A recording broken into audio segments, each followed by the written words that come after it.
Problemado sa pag-ibig, pamilya, o nahihirapang hanapin ang sarili? Huwag mag-atubili dahil may nakikinig sa'yo. Love Me, Kathy G. This love letter is from Gerald. Dear Kathy G, ako nga pala si Gerald, I'm 32 years old. Ngayon lang ako nagkaroon ng lakas ng loob na ikwento ang bahagi ng buhay kong hanggang ngayon ay dala-dala ko pa rin.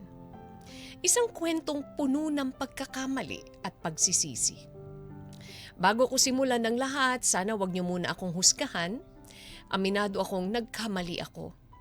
Hindi ako naging perpektong tao at lalong hindi perpektong partner. Pero tao lang din ako, natatakot, nalilito, at minsan nagiging makasarili. May fiancé ako noon, si Jerlyn.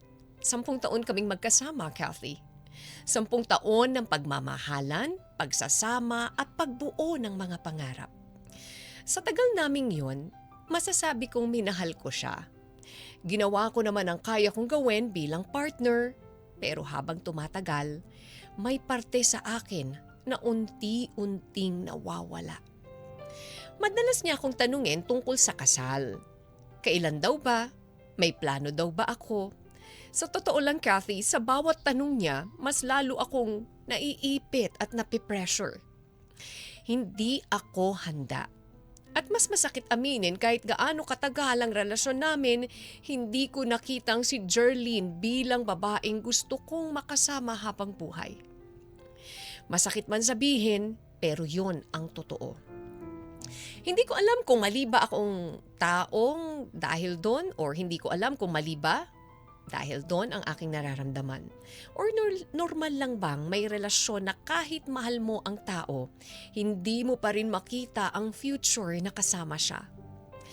Habang tumatagal ang relasyon namin, parang unti-unting nawawala ang saya. Nawala ang excitement, yung kilig, yung simpleng tawanan at kwentuhan. Parang naging routine na lang ang lahat, Kathy. Kathy, nagkamali ako. Sa halip na ayusin ang relasyon namin, naghanap ako ng bagay na kulang sa iba. Nakilala ko si Shaina, katrabaho ko. Sa kanya ko ulit naramdaman yung pagiging masaya, yung pakiramdam na may bagong kulay ulit ang buhay ko.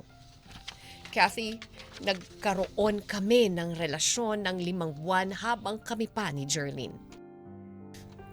At yes, Kathy, nagsinungaling ako. Sinabi kong break na kami ni Jerlyn kahit hindi pa. Natakot kasi akong hindi ako pansinin ni Shaina kapag nalaman niya ang totoo. Alam kong mali yun. Wala akong dahilan para ipagtanggol ang sarili ko. Sinubukan kong makipaghiwalay kay Jerlyn. Sinabi kong hindi na ako masaya. Akala ko, hahabulin niya ako. Pipigilan o magmamakaawa siya na ayusin namin. Yes, ramdam ko yung pain sa puso niya.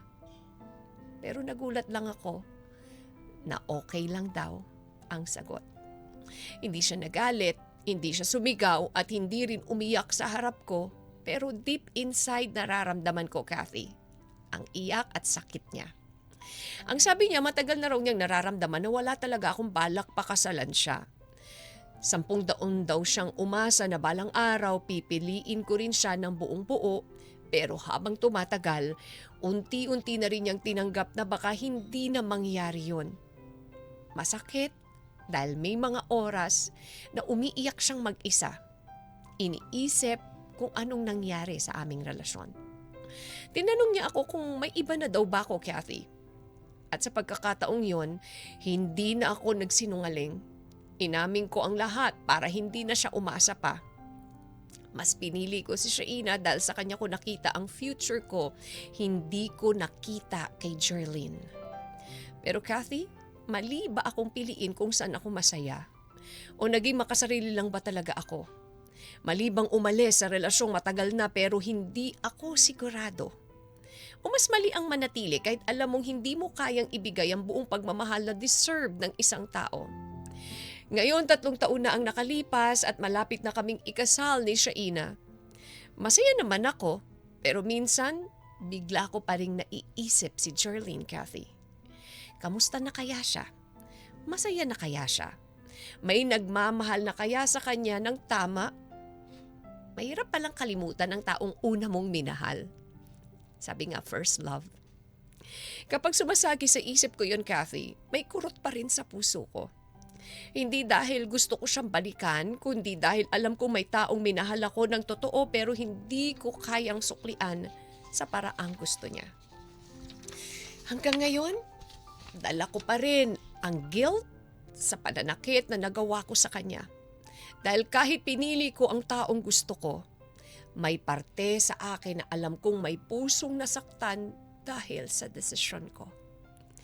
Kathy, hanggang dito na lamang po.